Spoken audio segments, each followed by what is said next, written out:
보통 대장주 역할을 하는 종목이 뭐야?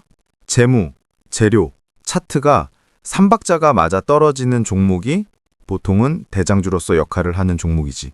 네. 거기에 이제 섹터를 형성해서 그 주도주가 그 섹터를 끌고 나가면 그 후발주자들이 2등, 3등 주자들이 쭉 따라서 올라가는 그림을 만들지? 네. 지금의 상황이라고 한다면 반도체에서 SK하이닉스랑 삼성전자가 먼저 선두로 올라가게 되면 그 뒤에 테크윙이랄지 기타 등등 한미반도체랄지 기타 등등의 다른 종목들도 따라오면서 올라가는 그림을 보여주잖아. 네.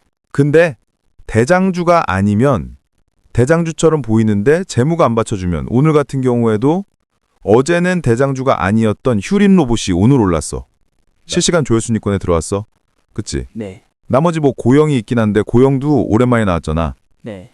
로봇대로도 오늘 나오긴 했는데 로봇대로도 상승 종목이 안 나오다가 왔다 갔다 하잖아. 네. 그리고 한참 많이 올랐을 때 5월 달부터 먼저 올라갔던 로보티즈 같은 종목들은 지금 오히려 오늘 떨어져 버리잖아. 네, 그렇네요. 이 추세라는 게 로봇 섹터가 있긴 있지만 각자 따라 논단 말이야. 근데 삼성전자나 SK 같은 명확한 주도주가 있을 때, 그러니까 재무나 차트나 재료와 삼박자가 맞아떨어지는 이런 정말 진짜 주도주가 있을 때는 어때? 그 주도주가 상승한 날에는 같이 섹터가 동반 상승하는 경우가 많고, 또 이런 주도주가 조금 더 조정을 줄 때에는 또 같이 좀 조정을 주는 경우가 많고 그렇게 되겠지. 네. 그치? 근데 또 하나 우리가 시그널을 생각해야 되는 게 뭐냐면 마지막 불꽃, 즉 상승의 마지막 부분에서 어떤 일이 일어나냐면 주도주들이 먼저 떨어지기 시작해. 스마트머니와 개인들 간의 손바뀜이 일어났는데 개인들의 물량은 많아지고 점점 외국인의 물량은 빠져나가기 시작해. 근데 오히려 반대로 중소형주는 오히려 더 올라가는 시장을 만들어. 왜 그럴까? 이제 대장주들이 올랐으니까 후반에 중소형의 낙수 효과가 일어나면서 중소형주도 올라갈 것 같습니다. 중장기적으로 보면은 상승할 것으로 보입니다. 그래, 그렇게 볼 수 있겠지. 중요한 건 결국은 코스닥도 우리나라 시장이란 말이야. 우리나라 안에 일단 대형주의 큰 자금들이 들어오면 네가 방금 얘기했던 낙수 효과로 인해서 중소형 종목들에도 자금이 들어갈 수밖에 없어.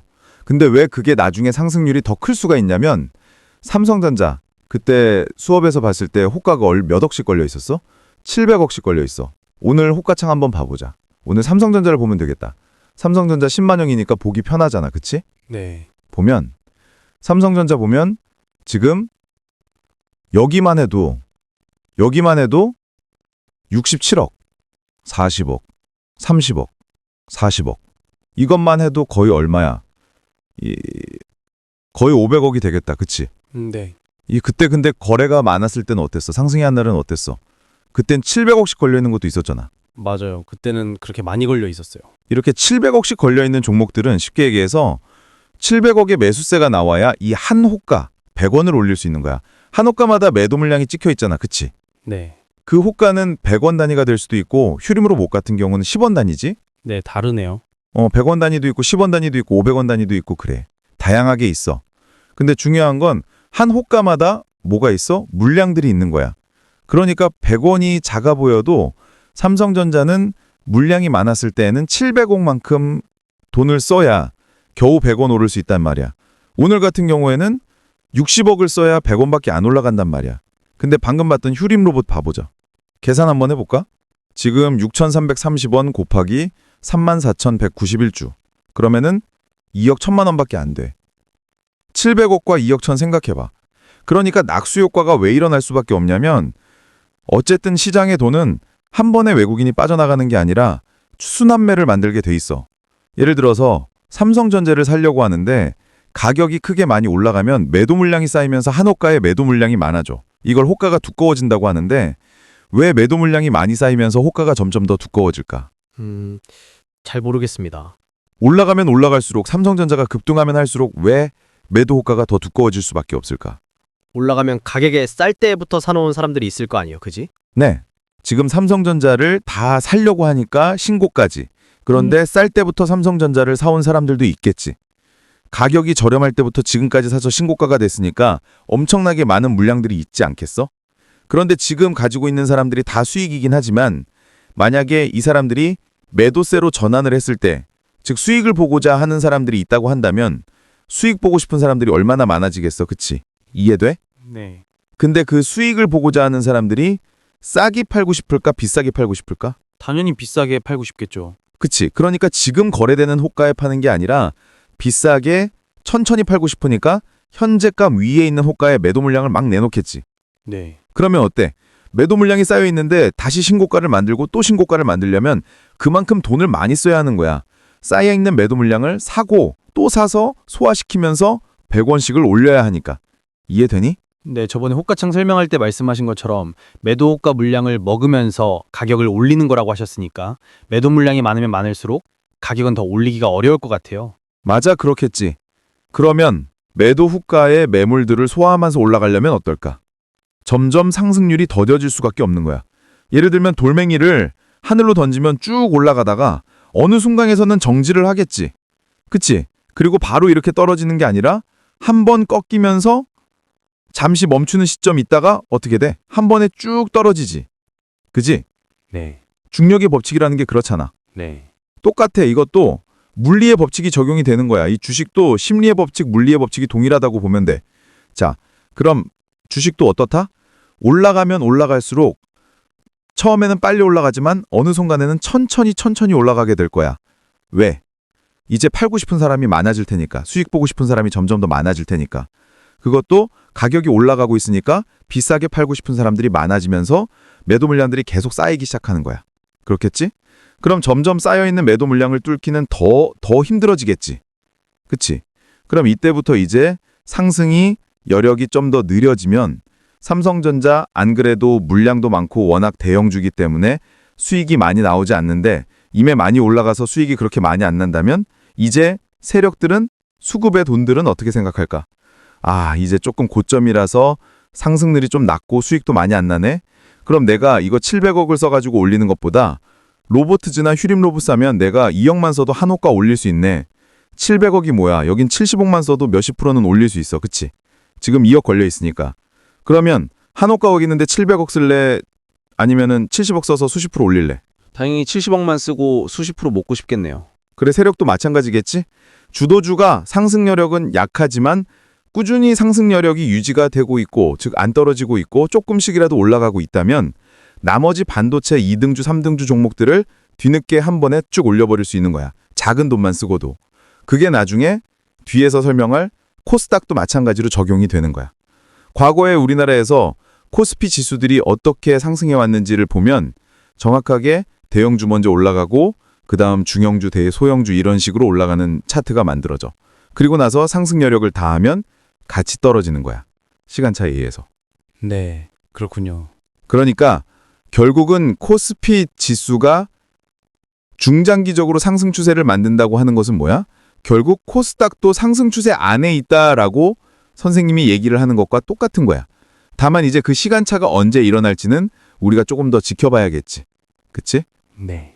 중소형주니까 마음만 먹으면 그냥 올려버릴 수 있어. 외국인의 수급 정도면. 근데 지금은 그런 시기가 아니라는 거야. 먼저 주도주 먼저 끌어올리는 여력이 남아있는 시장이라는 거야. 코스피 시장 안에서. 그렇다면 코스닥은 조금 더 기다려볼 수도 있겠지. 우리 2025년도 초반에 4월 달부터 6월 달까지 7월 달까지 올랐을 때 어땠어? 코스닥보다는 대형주 위주의 코스피가 상승을 많이 했습니다. 맞아. 대형주만 올라가고 코스닥이 많이 못 올라갔단 말이야. 그게 또 무엇을 의미하냐면 우리나라 코스피가 7, 8월에 조정을 줄 때 생각을 했어야 되는 건 뭐냐면 코스닥에 수급이 안 들어갔다는 건 아직도 여전히 코스피를 올려야 되는 수급이 남아있고 에너지를 비축해야 하니까 코스닥에서 들어가야 될 자금들이 없었던 거기도 해. 물론 코스닥에 있는 기업들이 뭐 재무적으로 더 안 좋고 또 이익을 많이 못 냈는데 코스피가 이익을 많이 냈기 때문에 오른 것도 있지만 생각해봐. 우리 기업 구조를 생각해보자고. 삼성전자만 우리나라 기업들을 운영해?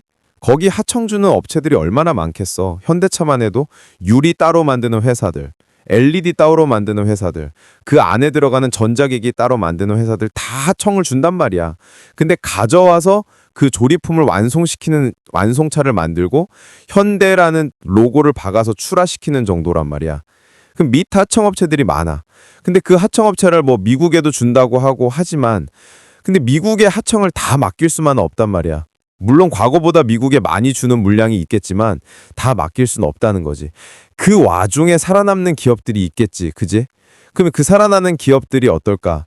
더 독점을 하면서 그런 기업들은 오히려 다른 코스닥의 기업에 들어가야 될 자금들이 현대차에서 바로 그런 기업들로 수급이 들어갈 수 있는 수급 환경이 만들어지지 않겠어? 그지? 그러면 오히려 집중 타겟으로 수급이 들어가기 때문에 그런 종목들은 평소보다 더 올라가 버릴 수도 있는 거야. 그러니까 이런 거야.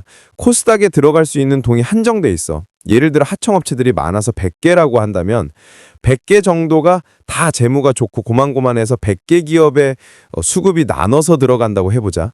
그러면 코스닥 자체 지수는 많이 올라가는 것처럼 보여도 하나가 하나 기업을 따져보면 그렇게 많이 안 올라갈 수도 있겠지. 수급이 나눠지니까, 그지? 네. 예를 들어서 최근에 올라가고 있는 모티브링크 같은 종목 보자. 최근에 계속 올라가고 있었지, 그지? 현대차에서 만드는 부품을 만든 회사란 말이야. 그럼 모티브링크만 올라갔지? 어쨌든 하청을 자금 잘 하고 있나 봐. 그러면 그런 종목들로만 올라가니까 어떻게 됐어? 26%가 올라가 버렸잖아. 며칠 전에 현대차 올라갈 때 같이 올라갔지, 그지?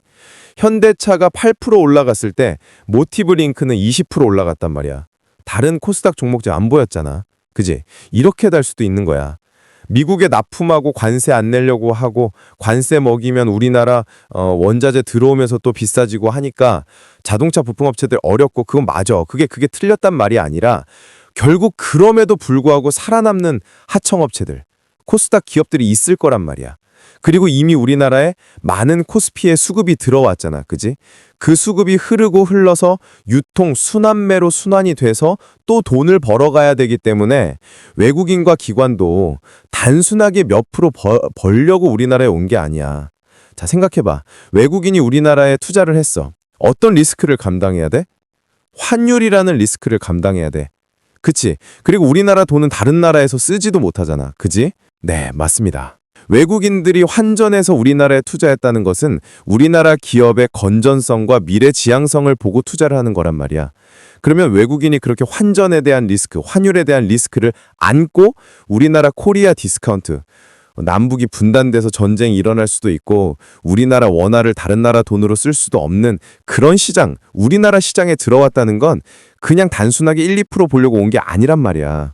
맞지? 네, 그렇겠네요.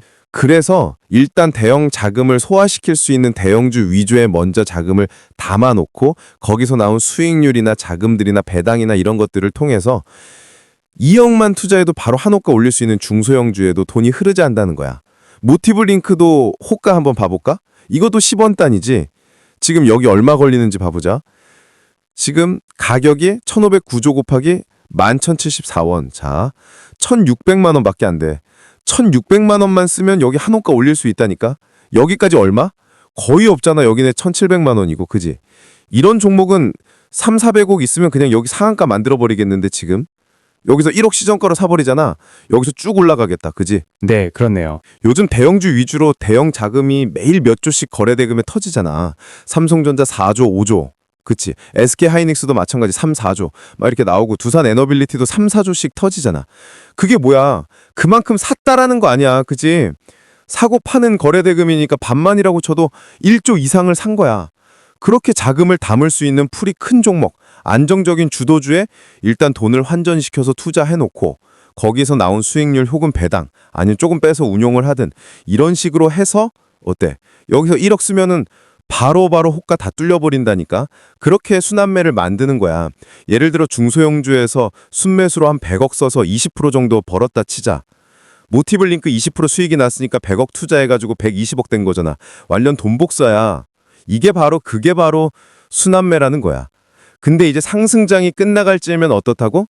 다형주 자금 풀에서 조금씩 돈을 빼나가는 과정에서 코스닥에서 또 이런 수급이 적은 종목들이 있으니까 호가창이 얇은 즉 수급량이 적은 회사들이 있으니까 그래도 재무가 좋고 주도주의 역할을 할 수 있는 끼 있는 종목들을 사 나가면서 그 후발주로 코스닥이나 기타 등등의 작은 중소형주를 올려가기 시작하는 거야. 이해돼? 네.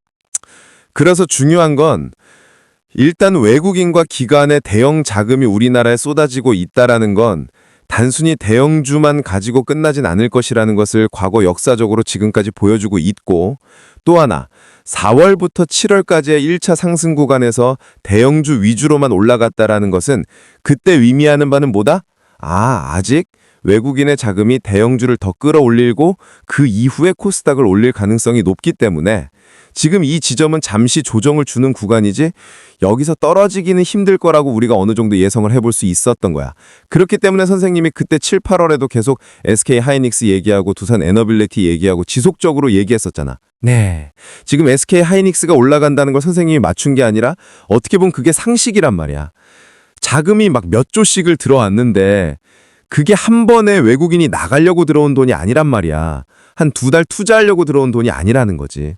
그리고 코스닥도 지금 거기까지 뭐 낙수 효과가 일어나지도 않았어. 그렇다는 것은 한 번 더 코스피의 성장을 2차 성장을 만들 수도 있겠다라고 51대 49로 본다면 51%는 우리가 어느 정도 예상을 해볼 수 있었고, 그렇게 조정을 조금 주다가 이때 어땠어? 이게 뭘 보면 알 수 있냐면 지금 두산 에너빌리티가 지금은 신용이 가능하거든. 신용을 쓸 수가 있어. 근데 이때의 지점에서는 신용을 아예 못 썼단 말이야. 신용을 못 썼다라는 건 뭐냐면 신용의 한도를 초과하면 증권사에서 이 회사에서 신용이 너무 많아지면 돈 너무 못 갚아버리는 사람들이 생겼을 때 어떨까? 증권사도 망할 수 있고 주가도 폭락을 해버릴 수 있겠지. 그지? 그래서 신용 한도액이라는 게 있어. 증권사마다. 그럼 이게 어떻게 칠해지냐면 이게 검정색으로 칠해져요. 신이라고 해서 검정색으로 칠해지거든. 혹시 본 적 있니? 네, 본 적 있습니다. 이때 올라갔을 때에는 그런 종목들이 되게 많았어. 두산 에너빌리티뿐만 아니라 되게 많았단 말이야. 지금 두산 에너빌리티 어떻게 됐어? 검정색에서 다시 초록색이 됐지. 그지? 네. 이게 무슨 말이냐면 조정 주고 횡보할 때 여기서 다 턴 거야. 신용들을. 이걸 기다릴 수 있겠어? 한 달, 2달, 3달, 4달 여기 신용이 4달 동안 쓰면서 못 기다려. 반대 매매 나올 수도 있고 그렇거든. 그리고 이때 뭐 했어? 단 며칠 만에 23%를 떨어뜨렸어. 경민아, 내가 신용으로 몰빵을 했는데 23%를 떨어뜨린다고 생각해봐. 패닉과 공포 아니겠니? 이때 어떤 뉴스가 났어? 두산 에너빌리티가 웨스팅하우스에게 노예 계약을 했다. 막 이런 얘기가 나왔단 말이야. 3일 연속으로 떨어졌는데 23%가 떨어져 버린 거야. 고점 대비하면 이때 어땠을까? 개미들 엄청나게 털었겠지, 그지? 네. 이렇게 조정을 주면서 어떻게 됐어? 이게 초록색으로 다시 바뀐 거야. 즉, 신용으로 산 애들이 다 털어낸 거야. 그리고 와서 어떻게 됐어? 지금 올라가고 있는 거야. 그러니까 조정의 구간은 뭐야? 개미들을 또 털어내는 개미에서 세력으로 손바뀜을 만들어. 네, 그렇군요. 그럼 봐보자. 이때 가격이 왜 유지가 될까? 생각해봐. 이 가격을 유지하려면 1조 7천 원이 들어. 이거 떨어졌을 때 다시 제자리로 만들려면 3조 4천 원이 들었단 말이야. 누가 어떤 사람들이 이렇게나 돈을 쓰면서 가격을 유지할 수 있었을까? 이거를 반대로 생각하면 3조 4천억을 안 샀으면 두산 에너빌리티는 찔찔찔 내려갈 가능성이 크겠지. 네. 자, 이런 회사처럼 에코프로처럼 2-3,000% 올렸다가 3,000%에서 얼마를 빼버려? 지금까지도 떨어지고 있는 거잖아. 83%를 빼버려. 이건 거의 상장 폐지 수준이지 뭐. 안 그래? 네, 정말 많이 떨어졌네요. 그래, 이렇게 찔찔찔 빼버린다고. 자, 거래대금이 과거처럼 터져 안 터져? 절대 안 터지잖아. 이런 과거를 통해서 또 뭘 배울 수 있는 거야? 거래대금이 터진다라는 것은 세력들이 그만큼 산다라는 거고, 거래대금 안 터진다라는 것은 계속 세력들이 주가 방어를 못 해주니까 이렇게 쭉쭉 떨어질 수밖에 없다라는 걸 의미한다라는 거야. 네. 여기서 뭐 어쩔 수 없이 선생님이 세력이라는 말을 자주 하게 되는데 음모론을 얘기하는 게 아니야. 가격을 유지시키는, 그리고 가격을 올리는 주체라는 것을 의미하는 거야. 봐봐. 그게 개인일 수도 있어. 그게 외국인일 수도 있고 기관일 수도 있고 뭐 정부일 수도 있고 누군지는 우리는 알 수 없어. 그 주체가. 그 세부적으로 누군지는 몰라도 중요한 건 주가를 유지시킬 수 있는 주인이 있다라는 거야. 지분을 많이 갖고 있든 아니면 그 자금을 많이 갖고 있든 그 가격대를 유지할 수 있는 가격에 대한 주인, 가격에 대한 그 주가를 방어할 수 있는 주체들이 있단 말이야. 그걸 선생님은 세력이라고 하는 거야. 즉 가격이 떨어진다는 건 이 주체들이 뭐다? 의지가 없는 거지. 가격을 유지하고 싶은 의지가 없어. 그럼 당연히 어떻게 될까? 매도 물량만 나오니까 그 주체들이 사라지면서 가격은 어떻게 될까? 떨어질 수밖에 없다라는 거야. 근데 두산 에너빌리티는 반대로 어땠어? 이 가격을 지켜주는 주체들이 있었어 없었어? 있었다고 볼 수 있겠네요. 세력이라는 게 개인인지 외국인인지 기관인지 알 수 없지만 어쨌든 가격을 지켜주는 주체는 있었다고 할 수 있겠네요. 그래, 그 가격을 지켜주는 주체들이 3조를 쓰면서 평균적으로 1조를 쓰면서 이 가격들을 지켜줬잖아. 그지? 네. 그렇다라는 건 뭐야? 아, 조정을 거치고 이 가격대에서 다시 한번 상승을 준비하는 매집의 구간이라고 충분히 생각해 볼 수 있는 거야. 이런 여러 가지 이유로 판단을 하는 거지 단 하나의 이유로 중장기적으로 상승 구간에 있다고 본다는 게 아니야. 저번에도 설명했다시피 단순하게 뭐 하나의 지표, 예를 들어 아, 지금 계속 올라가고 있으니까 올라갈 것 같습니다. 이게 아니라는 거야. 우리나라 기업이라는 체계 안에서도 대형 기업이 있고 중견 기업이 있고 중소기업이 있고 즉 하청기업이 있고 본사가 있는데 그런 구조로 우리 산업 시스템이 구조화돼 있어. 경민이 너도 들어봤잖아. 대기업, 중소기업, 중소기업 다 들어봤잖아. 그지? 우리나라 산업 구조 자체가 그렇게 돼 있단 말이야. 그러면 왜 지금 삼성전자, SK하이닉스가 올라?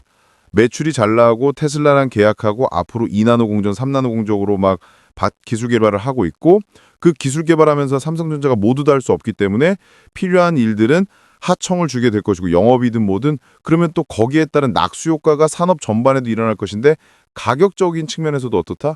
이렇게 많은 수급이 들으면 보면 외국인은 그냥 들어오는 게 아니라 한 번에 많은 자금을 쓰면서 들어오기 때문에 그 자금이 계속 순환하면서 1억만 써도 여기서 아까 봤을 때는 1,600만 원이니까 1억만 써도 가격을 올릴 수 있으니 대형주 위주의 풀에서 조금만 돈을 써서 중소형주에서 수익 실현을 해도 모티프링크 같은 회사에서 벌어갈 수 있는 돈이 꽤 크겠지, 그지?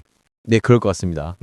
그러니까 선생님이 그냥 어림짐작으로 얘기하는 게 아니라 그런 순환매를 만들어가는 과정이 역사적으로 지속되어 왔기 때문에 코스닥도 우리나라라는 한 시장 안에서 상승 추세일 가능성이 높다고 말한 거야.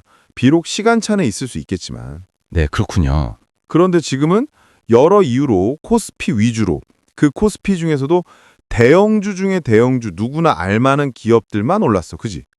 코스피 중에서도 800개 기업이 있기 때문에 우리가 알만한 기업들이 대부분이지만 그렇지 않은 기업들도 꽤 많아. 근데 누구나 들어봤던 삼성전자, SK하이닉스 4월부터 지주사 올랐을 땐 CJ, 뭐 효성중공업, 증권주들 등등 우리가 다 들어봤던 회사들이 올라왔단 말이야. 네. 대형주 중에 대형주만 올라서 그 시작을 이끌었단 말이야. 그러면 이때까지 과거 낙수 효과가 나오고 순환매가 일어나는 시장을 만들었었는데 이번에는 안 그렇다? 그렇다고 보기가 더 힘든 거야. 확률적으로 봤을 때, 상식적으로 봤을 때. 그러니까 지금 코스피가 상승하는 것은 코스닥이 앞으로 상승 기력을 충분히 만들 수도 있다라고 생각을 상식적으로 할 수 있는 거고 다만 그게 지금은 대형주 위주의 시장이기 때문에 그 대형주 위주 시장에서 먼저 매매를 하고 이후에 수급이 들어가는 모습들을 보면서 그때 또 코스닥을 해도 늦지 않겠지. 그지? 네. 근데 지금 시장에서 우리가 주목해야 될 건 뭐야? 어쨌든 대형주 시장이고 어쨌든 코스피 시장이니까 그 시장에 우리가 좀 더 집중을 해야겠지? 네. 코스닥은 그 이후에 되면 수급이 들어오고 그러면 그때 봐도 늦지 않아. 그래서 또 여기서 중요한 게 있어. 그때 코스닥이 오를 때 또 잡주 동전주가 오를까? 잡주 동전주인데 만약에 그게 주도주라면 오를 수도 있어. 하지만 지금 시장에서도 코스피가 올라가고 있다라고 하지만 어떤 종목들만 올라가? 우리가 늘 보는 종목들만 올라가잖아. 그지? 네. SK하이닉스가 진짜 정말 대단한 회사지. 그지? 지금 완전 시장을 주도하고 있잖아. 어땠어? 계속 올라가잖아. 계속. 오늘도 올라갔다 살짝 떨어진 거야. 네. 눈 뜨고 일어나 보면 실시간 종목 순위 1위 삼성전자, 2위 SK하이닉스, 다음 날 되면 1위 SK하이닉스, 2위 삼성전자, 그다음에 기타 등등. 아니었어? 지금 코스피가 3,800으로 오는 동안 어떤 종목 중심으로 올랐냐고. 철저하게 다른 종목들은 소외될 정도로 아예 안 보이고 반도체, 로봇, 로봇은 코스닥 중심이긴 하지만 반도체, 로봇, 원전, 최근 들어서야 전력, 뭐 또 2차 전지, 조선 나오는 것들 막 계속 나오잖아. 안 그래? 네. 그러니까 그럼 코스닥 시장이라고 다를까? 코스닥 시장이라고 갑자기 막 잡주들이 막 상승할까? 물론 낙수 효과 때문에 조금은 올라갈 수 있어. 하지만 코스닥도 마찬가지야. 소외당하는 종목들은 철저하게 소외될 거야. 지금 봐봐. 코스닥 다시 봐볼게. 네. 코스닥사도 이렇게 올랐단 말이야. 네. 올랐어. 이제 곧 신고가 또 찍었네, 그지? 52주 신고까지. 지금 1년 신고가란 말이야? 그런데 뭐만 올랐는데? 로봇만 올랐잖아. 기타 등등 뭐 테크윙이나 이런 반도체 하청 회사들 잠깐 보였고, 그지? 에코프로의 하청 업체들이 뭐 2차 전지 관련돼서 작은 기업들 올랐고, 주로 로봇 관련 회사들이 코스닥에서 올랐지. 그럼 이거 누가 끌어올렸어?